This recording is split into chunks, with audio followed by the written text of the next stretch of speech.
let's start. Let's do it. Yep, we're Yeah. jumping in. So hi It's everybody, welcome to Music Babble, and we almost got started with the podcast before hitting record. So I hit record. well, there you go. So here I am. This is my little guest room slash art studio, music studio, and stuff is crowded, and we are here. So And that's all Nice. that matters right now. yes. Yeah, you're actually inside. We are inside Guitar Education Studio. You can't really see everything, but we have everything in here. We have guitars, basses, we have keyboards, Oh, that's so random awesome. e- random equipment. Yeah, we're ready to play music whenever.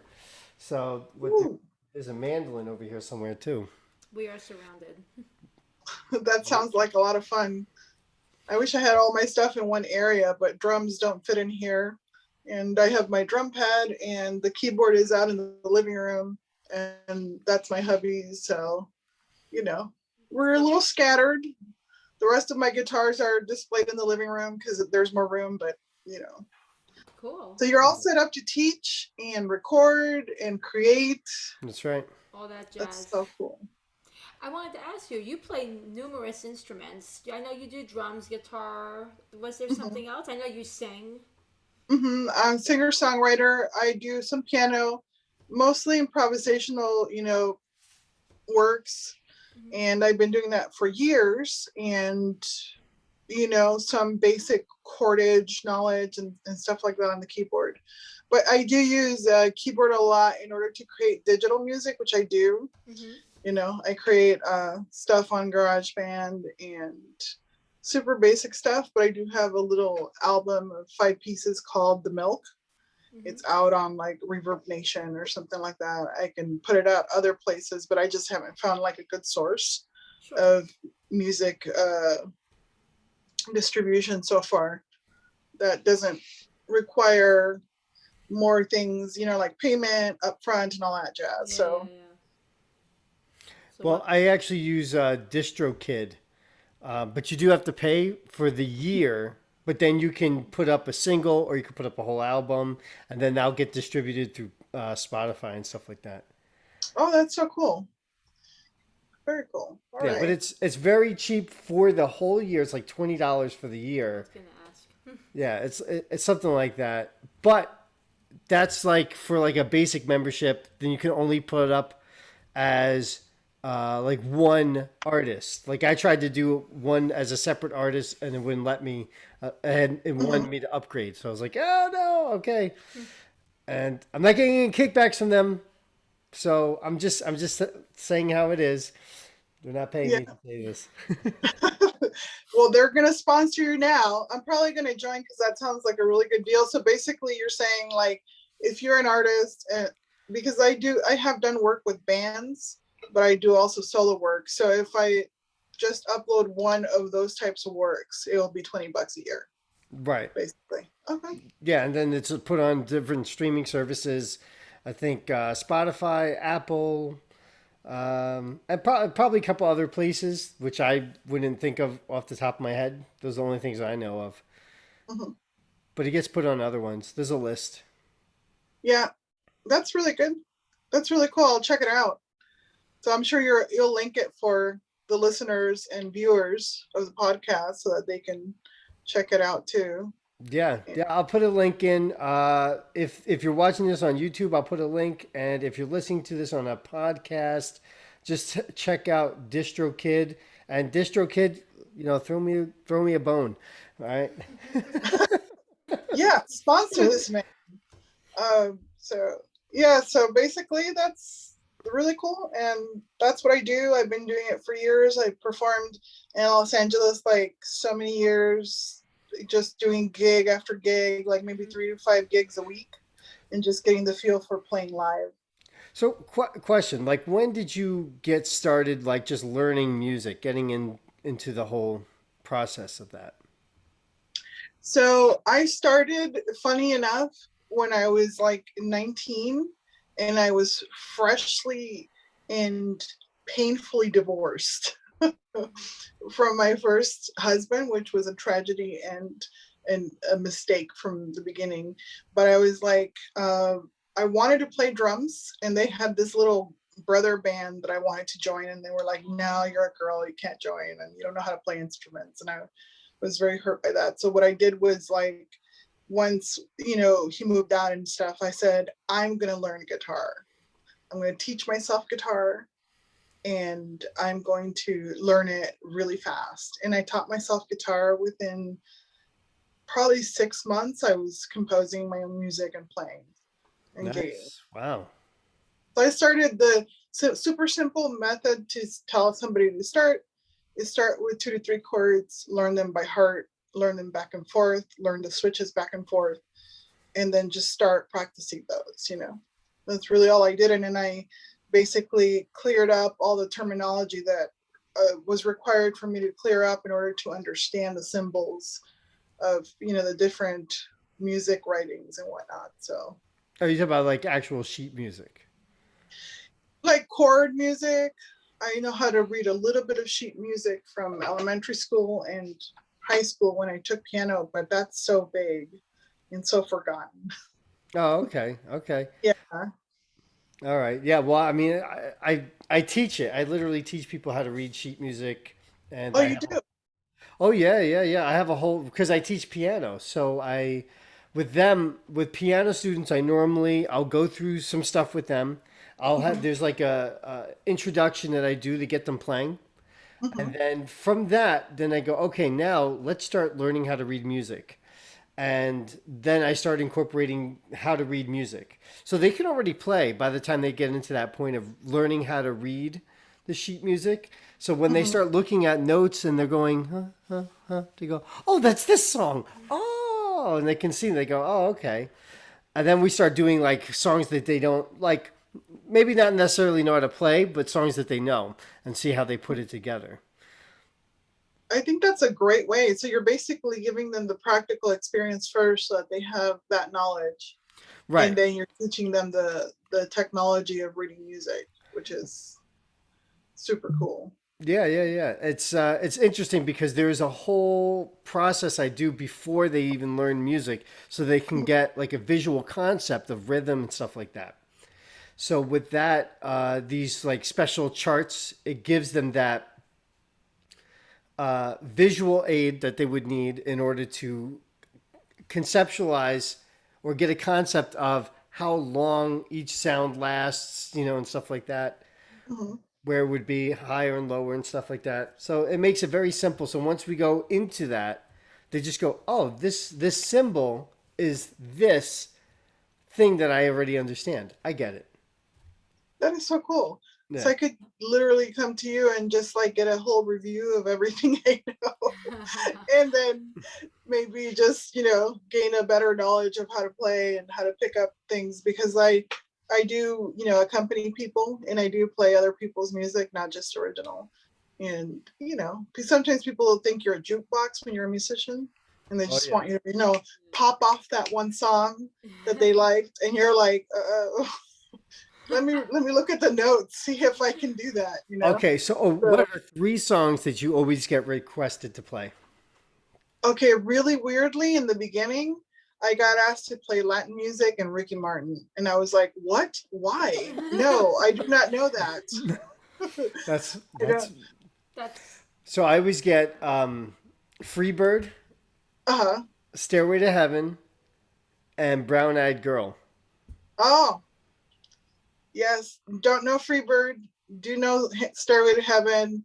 And for some reason I know Brown Eyed Girl, but it's not like my usual style. I do like rock. I do like alternative rock and like lighter rock. So like the Black Keys, which is kind of like rock blues.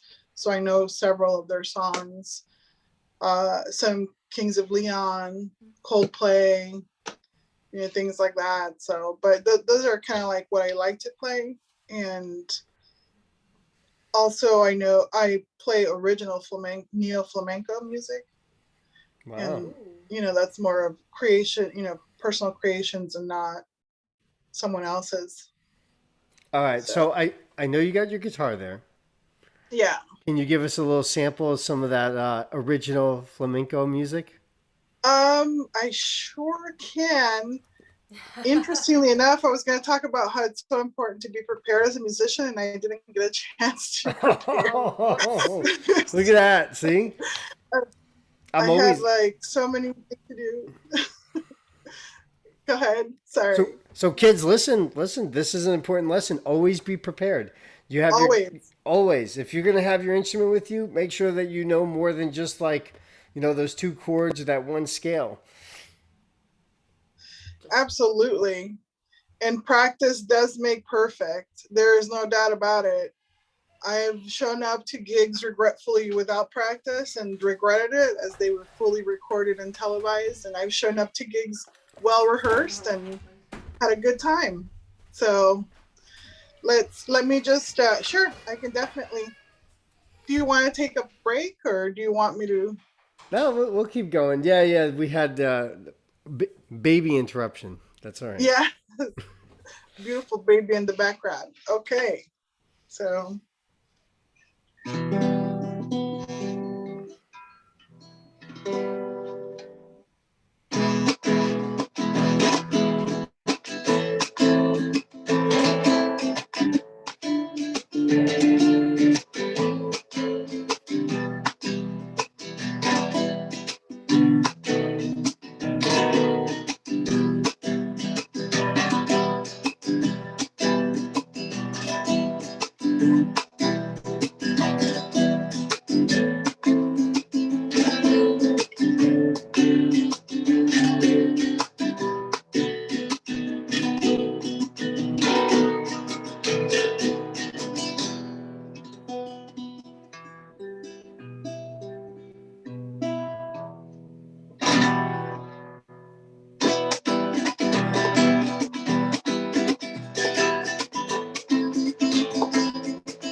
Wow. Awesome. That was awesome. thank you. So, it's interesting because the style is very different on the Hmm. picking end. It's like as a guitar player, I'm listening to this and I go, oh, I know what chords you're using. I can tell what kind of progressions you're doing. It's like, but what's interesting is that the what how you're playing it is what makes all the difference. And Yeah, then if someone was to ask me to do that right now, oh my god, I'd look terrible. I'd look like a noob. They'd be like, "What? I thought you could play guitar. I thought you were good." I'm like, "I'm not." It just would not work. It's like the one style of guitar that I've never really tried to do at all. So I really admire that. Sitting down and really working to to develop your fingers to get that style. thank you. Yeah, I really think that learning that first because it's one of the what I think people consider harder ways of playing helped me a lot to play rock and be able to do other things. I wish I could play blues, but you couldn't. I would look completely dumb. I did have one of those sliders at one point. I wasn't able to figure out how people play blues. I was pretty amazed to see some of the top blues players in LA just going like, you know, going Hmm. crazy on stage. And I was like, wow, I do not know how to do that. I can really say that. It's funny because I come from like the rock, heavy metal things, and that leans right into the blues. So that Hmm. all comes from like a similar style of music. Hmm. But what's really funny, I have a friend who plays classical guitar. Hmm. That's what he learned that since he was like 6 years old, and that's all he played. In fact, he can't even play guitar unless he has sheet music in front of him. Oh, it's yeah. it's it's a very interesting thing. He goes, "Well, I could play this from memory," but then when he goes to play music, he'll put the sheet music down and he'll just start playing. He's like da da da. Yeah. He'll play. So one day, he's like, "Hey, do you know the Lenny Kravitz song?" I'm like, "Oh yeah, yeah, I know that Lenny Kravitz song." He's like, "Can you show me how to play that?" I'm like, "Yeah, yeah." So I start playing it. I'm like, "Here, it's this chord," and I know he knows these chords. They're very simple, Right. they're basic bar chords, which he can do from playing classical music. But it was so funny to see him so out of his element on guitar. It's very funny when you see someone who's really good at guitar out of their element on the same instrument. It's just like he's like, "Oh my god, how do you do this?" He's like, "It's so weird to do this," and I'm like, "You look really weird, man. It's so funny." It's totally different because there's a professional at playing that one, instrument in the one way, and they could probably go, be at a huge opera scenario or in a huge classical music hall and be beautifully perfect and excellent and communicate what they're trying to do and everything and not miss a note. But then you say, "Hey, jam with me," and they're like, "What?" I can't jam. What do you mean? And that's the same thing with me. Like if you ask me to play classical, I would probably be able to get some of it, but honestly, classical is a lot about technique and perfection of sound. So like even when you step on a string, it has to sound a certain way, I think. And even some of the actual flamenco music, like if you go to a flamenco uh, open mic, there's people there that are at genius level guitar. They're doing stuff here on the actual neck that's making the string sound at the same time as they're plucking and doing complicated things here. So what I do is like baby stuff compared to them, and then and it's all about really gaining like the most status from how complicated you can play. For example, I played with a guitar trio one time, and they said, you can't use a capo, this little thing here to hold your strings. You can't use a capo because the clients that pay to see you play at their wedding or birthday party, they want to see your finger work. So no capos are allowed. So you have What? to figure out, yeah, yeah, Okay, there's a song I literally learned today. And look, I'll even show you. The capo, there was a capo in the song. It's still on my guitar right now. yeah.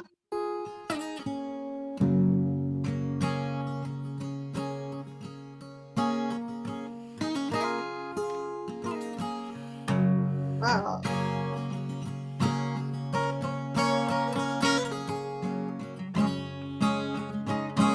I don't know how you would play that song without the capo in yeah. that key. Like I could do it without the capo, but to do it in the same key, I wouldn't imagine. That's like, I think it's F sharp major is the key Yeah, because it's in an alternate tuning yeah. and it has the capo on the fourth fret.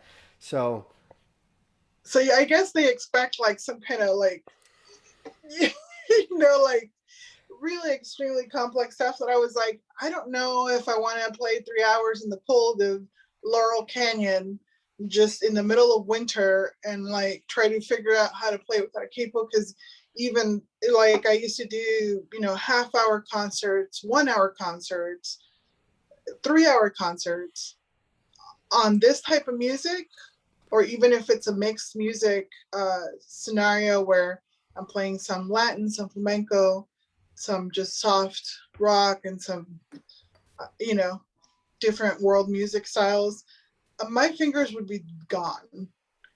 That's a lot of finger work to be out in the elements, to be trying to play guitar to please people that want to just see your finger work because they don't, they paid for a flamenco trio uh, to just to just watch you play. But I guess, that's they're that paying for it, style of right? music. Yeah. But I would say probably the biggest adventure in that is the actual feat of accomplishing it. Like as a musician, from a musician point, be Hmm. like, wow, I can do that. That is awesome. Oh yeah.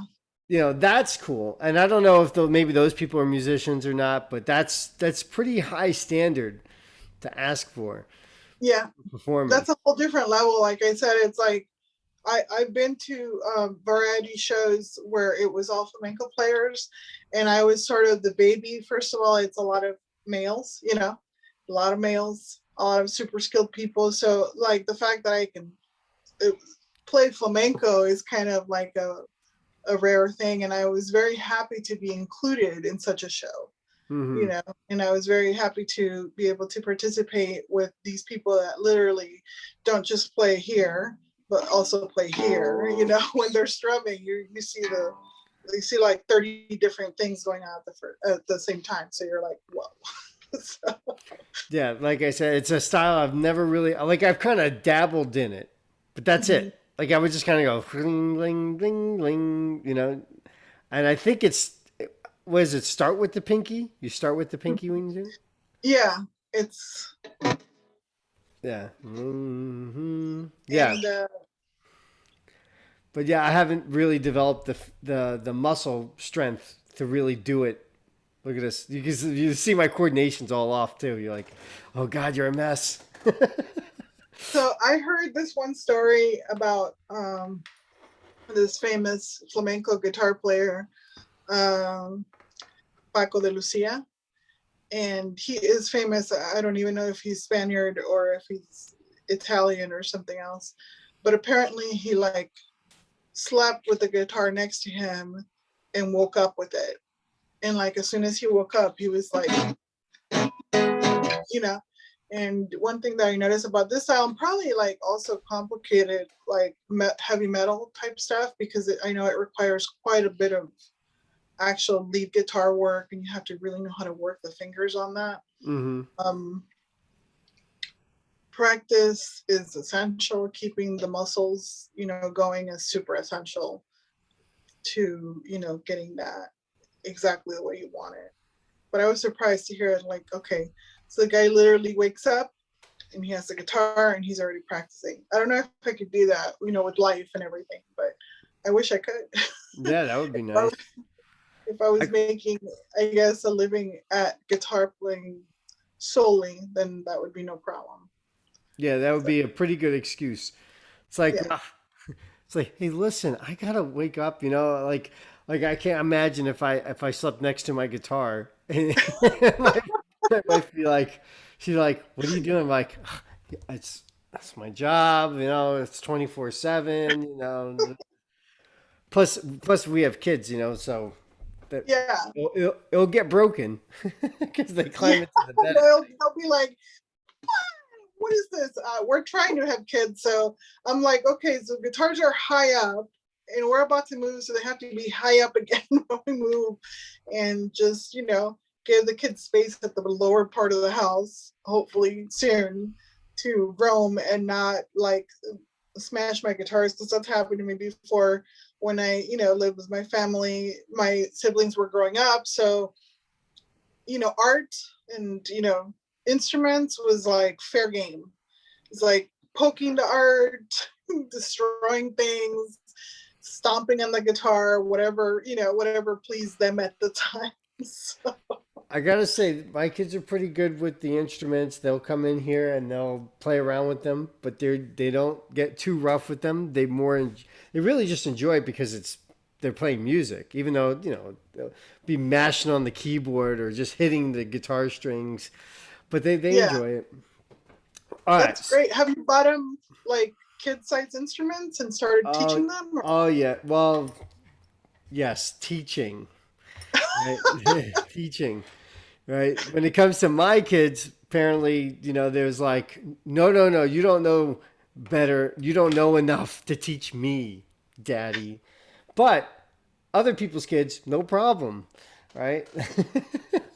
So what do you recommend for somebody that like sees that the kid has, some, I guess, magnetism towards instruments and wants to play? Do you recommend that they start on child-sized instruments, or do you Oh, recommend that yes. you get the closest to adult size that you can? No, Uh, get them something that's their size. If you try, like it depends. Like if you're talking about like a 12-year-old, adult mhm. size would probably be good for them.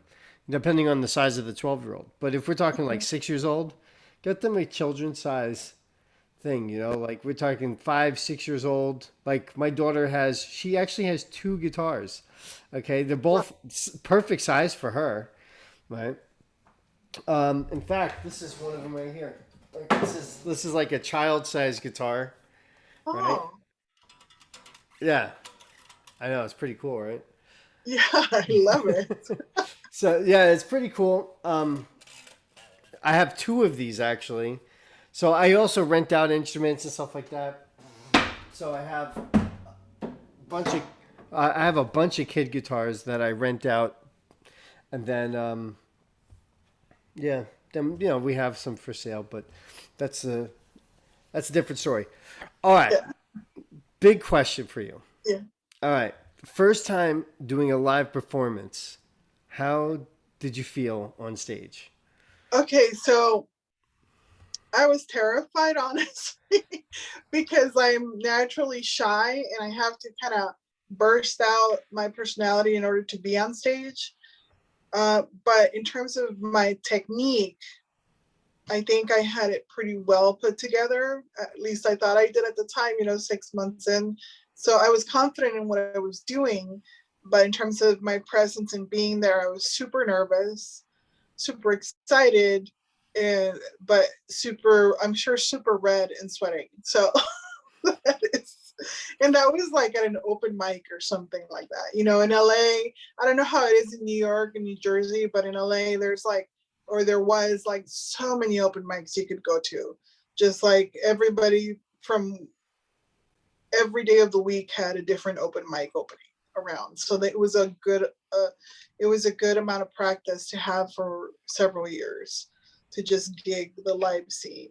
And I think that I recommend that to musicians who want to actually perform and they're trying to record. And if they're being told that they should just not worry about I think that's a mistake. I think that they should definitely put themselves in front of a live audience and see what it's like, experience the audience and the reactions so that they can perfect what they're doing. Absolutely, yeah. Yeah. Those open mic nights they're great for testing out, your material, see what people respond to, Hmm. getting comfortable in front of other people. I love them. I Yeah. miss them too. Last thing I played was a Yeah. festival. We had like a big festival in town a couple of years ago. Um, of course, there's been none since because of COVID. So, Right. COVID has shut everything down, which is sad. But some people are still hosting open mics online, which I haven't really taken part of, which I probably should. I'm just not super familiar with all the technology on how to do that. First of all, like just trying to, record. I do work in GarageBand, just trying to record a decent voice quality sound onto a track that I'm mixing with other music is just I still have a lot to learn in that area. So oh yeah, that's a forever. You're always going to learn new things. Which is pretty cool. So, all right, so you got comfortable playing yes, on stage from doing open mics, yes, right? All right, so when was there like a particular moment when you went up on stage and you're like, I got this. I feel good now. yeah. I think probably about uh, probably somewhere in my second year of playing out. I of course always when I was playing out, I was practicing every day. I did not miss a day, and I was practicing half an hour to 2 hours a day because you have to keep your chops up, right? So that's super essential.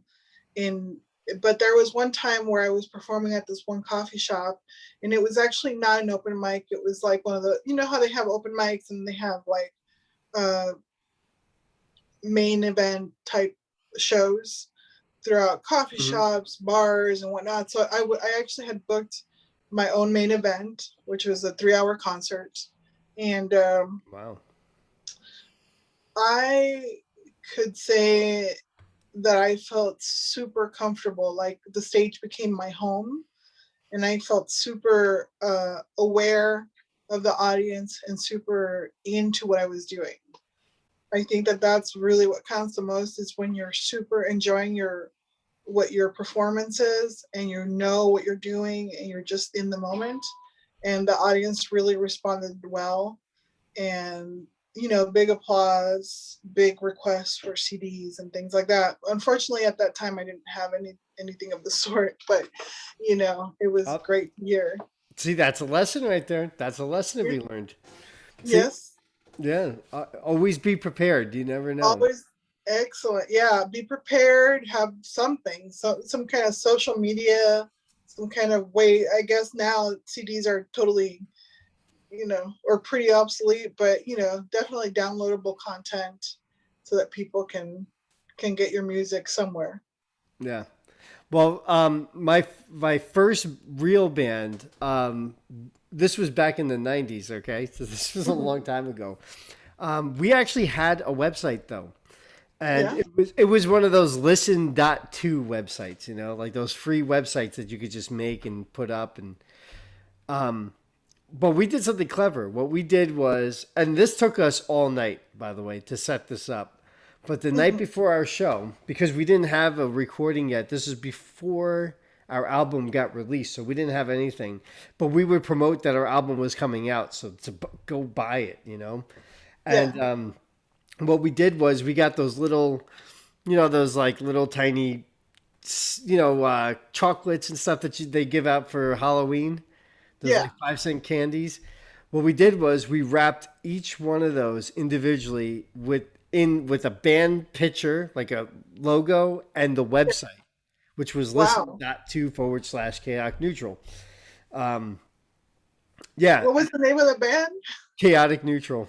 Oh, yes, very 90s. Oh yeah. So and it was funny. I didn't name the band, but people was like, "Dude, that sounds like you. That is you. That band name describes you." And I'm like, "Yeah, I guess so. Yeah, you're right." Because I never took sides. You know, I was like, "Oh yeah, I'm neutral. I'm not on his side. I'm not. Yeah, okay, but I'm chaotic. I'm random. You don't know what I'm gonna do next." So I guess I'm better now. But yeah, we put all these on every single candy, and then at the show, in the middle of the show, we would say, "Who wants candy?" And the crowd would, Oh, and the crowd would go crazy. They're like, "Yeah," And we played big shows. It's not like we're playing like these were not like the open mic shows where you have like 20, 30 people. This was like we're playing with like Guar or Lamb of God or Mushroom Head or 6 Feet Under or these were like really big bands in the heavy metal scene. So if you're not yeah. familiar with them, they're pretty. Anyone who listens to heavy metal would know all the bands I just listed. With them, they're like, "Wow, you played with those guys? Oh, you played with them? Yeah. Oh, yeah, yeah." So these were big shows. You have like 400 people, 1,000 people, 2,000 people at these shows, and we would That's amazing. and we would chuck this candy into the crowd. You know? Wow. Oh yeah. That's great. Well done on that. Yeah, the only one I recognized sadly was 6 Feet Under. Oh That yeah. was Okay. 6 feet under. but that's awesome. Yeah, I haven't. I think my biggest show has been about 25, 3,000 people, and that was with a band called Love Shine, and I was their percussionist. Nice. Because yeah, and it was I think it was at the time the Sun Stadium in Orange County, California, which I don't even know if it exists anymore because I tried looking it up, but it was quite intimidating, but quite an accomplishment, to have like an actual huge, pretty big stage and sound people. You have to get there for the mic check, and what is 2, 3 hours early. Make sure that they can test you. Make sure that you set up your stuff. It's beautiful. It's beautiful, and that I think that's. I would love to do more of that. Love to do more big shows. Love to do more recording, and that's quite a different world. Oh yeah, yeah. I mean, the world we're in now, it's rough. So All right, from the perspective of being a musician during this whole COVID time period, what are you doing to cope with this? You know, no touring, no shows, type of thing. So the thing I've been doing is creating more, which has kept me, super happy. I've created quite a lot of different songs and art in general. And the other thing that I've been able to do is do live shows on Facebook of all places, and work on mixing music and doing digital composition, which is another thing I love. I love doing like trip hop style things, but it ends up probably being more like um, you know easy electronica. And I do use my both my guitar and keyboard to do the at least the main track of those. So I've been doing a lot of that, and the the live Facebook shows, although there haven't been a lot of them, have been a really nice experience because I'm actually reaching people that didn't even know I was a musician, or across, the United States that I would have never been able to show live music or my live music to. And I can send them to my social media in case they want to download something. Or, I'm reaching people that are literally like across the globe that were like, liking something I was doing, somebody in Europe, somebody in India. And I was like, what? No. How did I even reach these people? How did they even find I have such a very big like Indian following that I don't even know how that happened. And Interesting. yeah, I have so I have Claudia Perez Silva as an artist, and I also have Cloud Girl One because I'm a gamer. Okay, so there's a lot of stuff going on. I'm a gamer, and I have like a gamer slash makeup YouTube as well as Instagram. So I have a huge following, and it goes into they kind of flow back and forth from those two. Hmm. And I would have never thought I would that anybody in India would think my music was particularly interesting or anything like that. So Well, that's very random, but yeah, that's but you know it happens. I remember like that band I was telling you about. We were very popular in Japan. yeah. It was like what Japan? How they even know about us? I didn't. I was like, we haven't gone to Japan. When did we go to Japan? Like, no, we never went to Japan. How they know about us? The internet. Like, really? Yes. Wow. That was It like 90, no, like 98, 99. So, yeah, the internet was kind of a thing, but it was not what it is today. Oh my God. You know, I think well we had songs up somewhere. We definitely were played on the radio, though. I remember that. But 'cause I tried to tape every time we would get played on the radio. I tried to tape it on cassette. This is how long ago this was. well, you know what? Hey, that's a great accomplishment. I think the best I got was I got some of my music played on internet radio in the 90s and early 2000s, which is not, I remember there was a website. I don't think it exists anymore. It was called like Net, SnakeNet or SnakeMetalNet.com or .net. I think it was a website, and when we played Metal Fest because we were like a heavy metal band, so we played like Metal Fest, and they streamed. I guess streamed. I guess we uh-huh. call that now. They played our whole concert, Wow. on the website. Yeah, yeah, yeah, which was really awesome. And I was like, "Are we ever gonna hear that?" And they're like, "Oh, probably not. No, I don't know how we would play that back." I'm like, "Oh, you couldn't just put a cassette in and just hit record?" They're like, "No, I don't know." I'm like, all right. Well, I tried." It was such a different world then, you know. But yeah, Yeah. and that was a website. They were, I guess it was like a internet radio station or something. But I don't think it exists anymore. It was around Yeah. then. We played and they played our music on there. And I guess that's might be one of the outlets. I don't know. That's great. That's awesome. I mean, there was so many different independent internet radio websites that somebody probably could have done a lot of good just gathering them up so that we could just submit to everything at once. I don't even know, there might still be many of them around, and I don't even know if they're still accepting submissions. Like, I know I wanted to create something for artists to be able to submit to all the college radio stations at once, Mm-hmm. because it was super hard to get in there, and they did accept unsolicited material, but to find the correct person to send it to was like, who do I send to? Like a famous one in LA, I think, was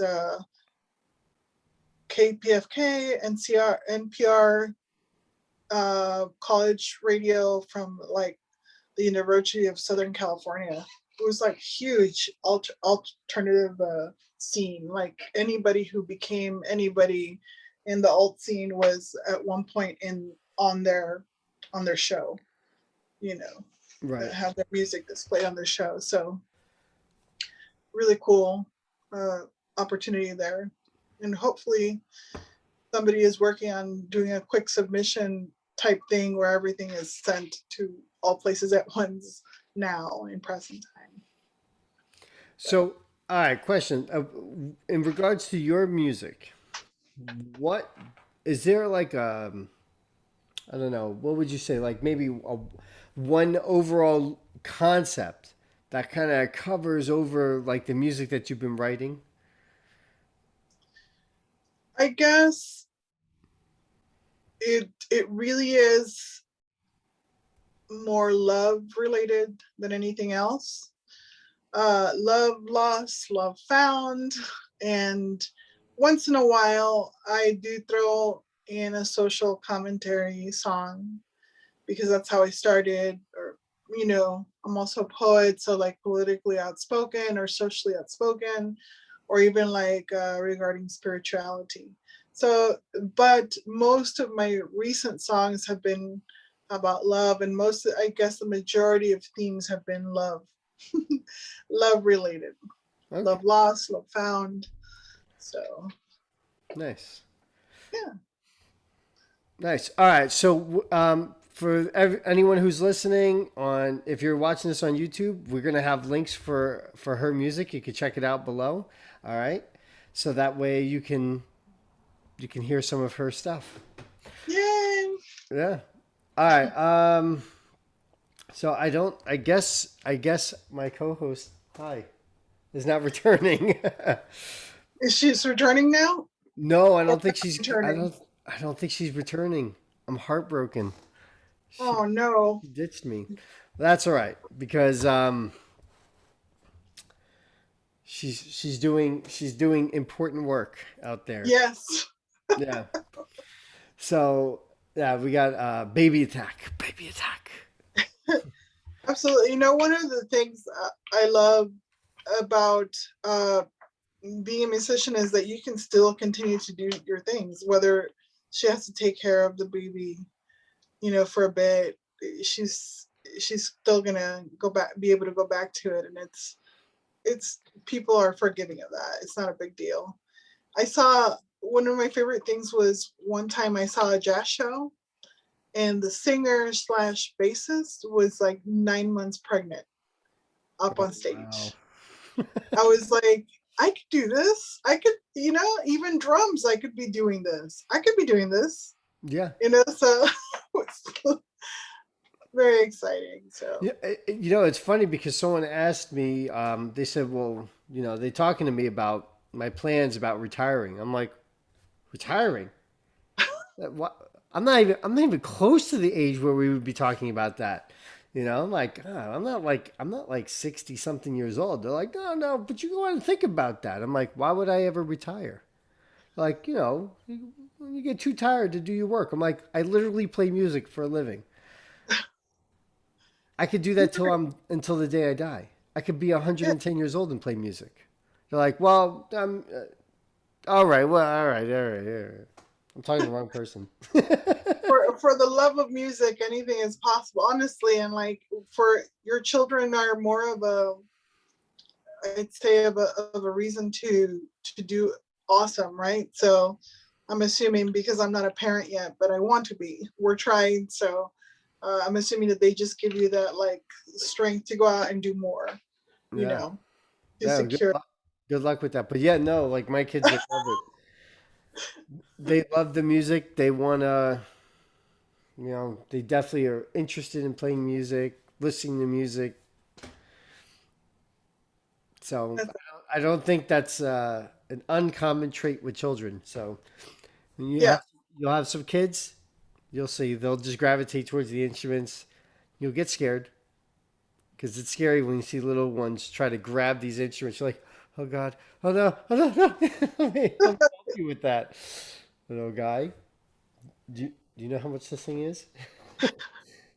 I was wondering, do you have any violins there or any wind instruments, or is it guitar, piano? I have a violin, I have a trumpet, and a flute, Awesome. which I will not play right now because where I am, it's almost 10:30 at night, and Oh, I still have one child sleeping. So let's keep it that maybe way. two, hopefully two. I love I love trumpet, and I love sax, and I wish I could learn those. I think that's in my future, to learn that and violin, because Nice. I just find the violin to be so just romantic and full of passion, even if you're playing a jig, right? And I love world music, so I'm very familiar with like all different types of music. So I love like Irish music, Scottish music, Nice. African music. So yeah. Well, I play mandolin. Like I can play violin a little bit. I just haven't gotten the style of it down yet. But I do play mandolin, and mandolin and violin are basically they're like they're like cousins. They're tuned exactly the same. Mhm. Um, so and the sizes are pretty comparable to each other. So you can play them, but the mandolin's more like playing violin like a guitar, and the Oh, violin is its own thing, But uh-huh. so I haven't really gotten the style. Like I can fiddle around with it, fiddle with the, but With the fiddle. I can fiddle with the fiddle, but I haven't quite gotten there yet with it. But the mandolin, I mean, I've written songs on it and stuff. It's just hanging out right there. Oh, you should play that for us. Play the I'd mandolin. love to. It's funny. You've actually the first person to ever play on this podcast. No one's ever. Really? Yeah, yeah. We've never had a musical guest before, and I could literally be the musical guest in every episode. I'm so selfish, right? So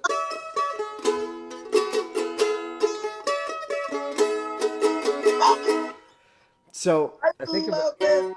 I'm a little out of tune.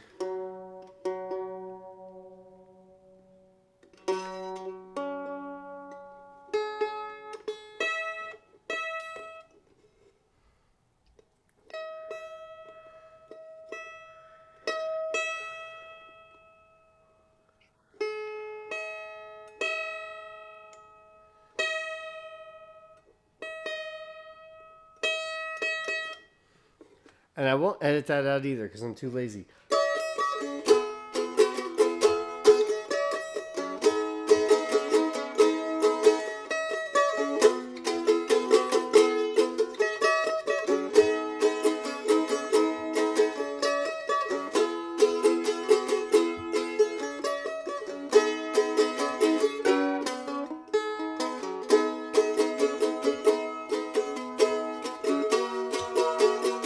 I did not write that song, by the way. In case anyone's wondering, that is not one of the songs I wrote.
you go. A little something Yay. on the mandolin. Excellent. I know it looks like a kid's guitar. It does. I would have confused it for such. Yeah, yeah, but it's the mandolin is actually 8 strings, Mhm. but they double up. So each one is like you have 2 G strings, two Oh, yeah, 2 Gs, Ds, A, and E's. So you get that nice chorus sound.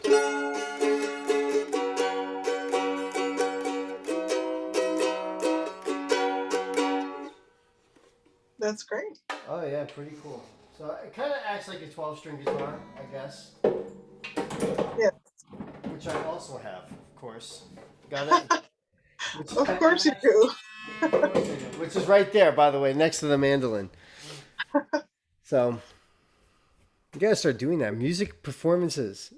Yes. Podcast, no music performances. What am I thinking?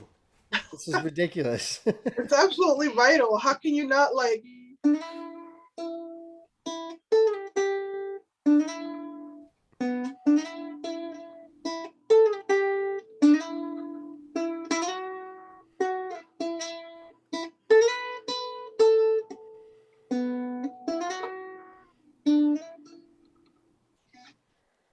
like let's see.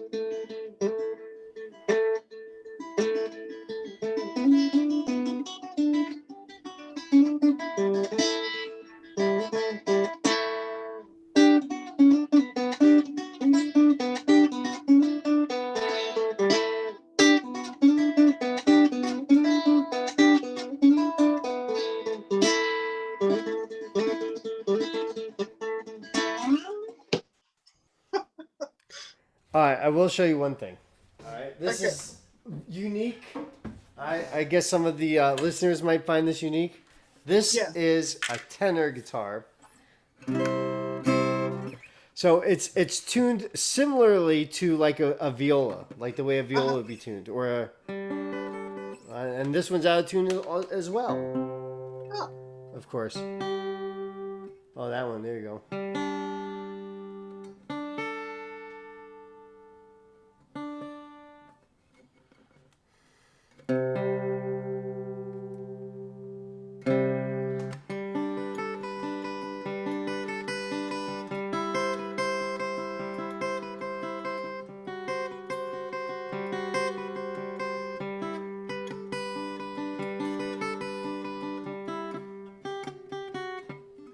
Of course, I mess it up.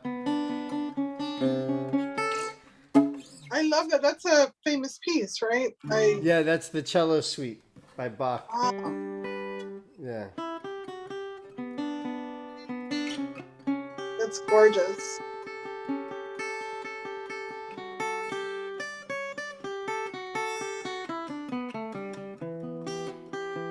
If I don't mess it up, I could get like halfway through it before I forget what goes next. That's beautiful. Oh yeah. The the only thing I know by any classical person is for Elise, and that's like the first few notes on the piano.